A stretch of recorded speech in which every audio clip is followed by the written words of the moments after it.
How can you tell when something is a deal, like location, price, liens, and even an inspection? How do you do inspection? How do you factor all of those? That's a really good question, Brian Reed. Really, I can tell if a property is a deal. So the only real formula that I use is purchase price plus rehab costs is equal to or less than 75% of the after repair value. So if there's a property that is worth $100,000, if it is in tip top shape, everything is perfect on it, then right from the beginning, I wouldn't pay more than $75,000 for that house. So a pristine house that's worth 100,000, immediately I would only pay $75,000 for that property. To take that a step further, if that property needs a new roof, however much that roof would cost, we would need to subtract that from that $75,000. So if that new roof is going to cost 10,000, then now the most I could pay for that property is 65,000. And then if it needs a new water heater, a new HVAC unit, whatever that property needs, just continue subtracting from that 65,000.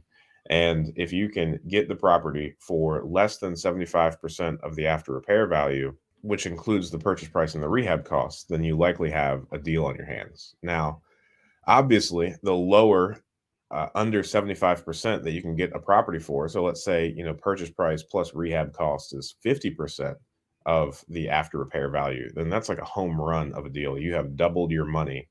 Well, probably more so than that, depending on how much money you have in the deal and how you structure that financing in a very short amount of time, just with one deal. That's great. I would consider just a base hit to be purchase price plus rehab equals less than 75% of the ARV. So that is how I would kind of qualify a deal, and that is the formula that we stick to pretty solidly. And the reason that we stick to that is because we don't want to leave any of our own money into the deal.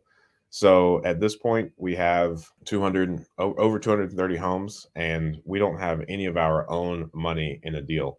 We started buying properties in 2017. We did not come from a lot of wealth. We did not come from, whatever else that might make us able to scale so quickly. We don't have really high paying W 2 jobs. The only way that we were able to scale so quickly is because we have not left any of our own money in the deals that we've done. So, because we're not constrained to the amount of money that we have to work with, then we're able to grow as quick as we can acquire other people's money to utilize. So when we stay at 75% or below that after repair value, then whenever we get that property move in ready, rent it out, we have that property rented out for a couple of months, then we approach a more traditional lender, like a bank or one of these institutional places that like to lend money on real estate portfolio like Corvest. And then we approach them and we do a refinance and we pay back our initial investors. So the people that helped us get that purchase price and rehab costs up front, we finance 100% of those with private lenders. And that is generally like a 10-12% interest only payment. So once we refinance, we take the bank's money, which is now at 20, 30 years, maybe 4 to 6% interest, and we will pay back those initial private lenders. Now, once we do that, they've been getting 10 and 12% interest only payments for however long, and they don't want that to stop. So then we will cycle that through, and we will take their money or allocate their money towards additional properties to purchase using that same formula. That's everything about that. Location, that is completely up to you. So, as far as location goes, I would say whatever area that you are comfortable investing in. I am a huge advocate of investing in single family homes with the intention of improving a community, right? So, if there is a street that has 6 vacant homes, then I would really encourage someone to try to buy all 6 of those homes so you can get families back in there and it'll bring up the value of that neighborhood, of that community. It won't be an eyesore. People won't be nervous walking around it, right? So It's kind of like fixing the kind of like the broken window theory, if you're familiar with that. And overall, I think it's just good. It does the soul good. It does. It only has benefits to take something that is not producing or not performing and taking it and making it like a functional unit of society again. I'm a huge fan of that. It does my soul a lot of good. But other than that, location is really subject to whatever your long-term goals are. I've got one investor, he called me yesterday and he did a massive analysis about just cities nationwide and which one had all this demographic stuff. I'm not into that. I don't really care to look at any of that stuff.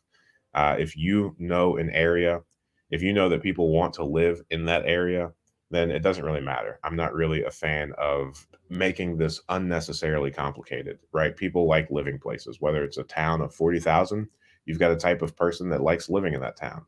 If it is San Francisco or a place that is growing tremendously and is extraordinarily overpriced, then you've got people that like to live there. So if there are people that appreciate living in the area that you want to invest in, I think that is fine to invest there. I would just say err on the side of how can I make this location better by investing in single family homes there. Now, liens, I would not worry about liens whatsoever. So the title company that you use is really important. I think if you want to be a real estate investor long term, I think it would be great to identify and find a title company that you love working with, that you trust. Get title insurance on all of the properties that you purchase. And with that, all of the liens really are not your issue. So you're not going to be able to close. The title company is going to prevent you from closing if there are liens on the property. And if there are liens on the property that the title company missed, then that title insurance that you purchase will cover any of the liens that come up later on down the road. So I would never recommend that someone do like a quit claim deed or um, just have someone sign a property over to you. I think that's probably a pretty bad idea. And as far as inspections go, I would say that if this is the first property or two that you are purchasing, then I would definitely say that you should do an inspection. Some home inspectors for investors, they offer like a discount price. And the reason they may discount their price is because on the home inspection for an owner occupant, you're going to get a massive report that the bank is going to look at. Because it has to fit into whatever loan program that they're doing, um, and you're going to want to be really thorough so that you can negotiate because you're paying very close to retail price. If you're an investor, some inspectors have discount pricing because they will still give you a report, but it won't be as long as that full home owner inspection that is typical. So if you find an inspector that likes working with investors, if you show up when that inspector is looking at the property, then he will likely love to tell you and talk to you about all of the things he's looking for. I've never met an inspector that doesn't like sharing the knowledge that they have. So for the first 4 or 5 properties that I purchased, I did use an inspector. I shadowed him the entire time. And to the best of my ability at this point, I attempt to duplicate what I saw the inspector do. So I've got a list of things that just in broad strokes I look for as I'm walking through a property. But by and large, I would say that I miss things regularly, and it may be cost effective to get an inspection done on every property. But at this point, if we get an appropriate price and if I don't miss anything like foundation issues or a roof that has 4 layers and cedar shake under it, then for the most part, I'm okay. I don't mind doing a lot of these capital expenditures on a property as we plan on having this portfolio for 50, 60 years, maybe even longer. Who knows? That's everything that I have to say about that. I hope that's helpful. If you have any follow up questions, please don't hesitate to reach out. Thanks for watching that clip. I thought that was a good question. And I think you can ask good questions too. Join us every Friday morning at 8 a.m. Eastern Standard Time for a live stream Q&A where we answer plenty of questions just like this one. In the meantime, consider subscribing to the channel if you want more of this content. And if you want to increase your deal flow, analyze properties better, and help me feed my family, Click the link below for a free 7-day trial of PropStream.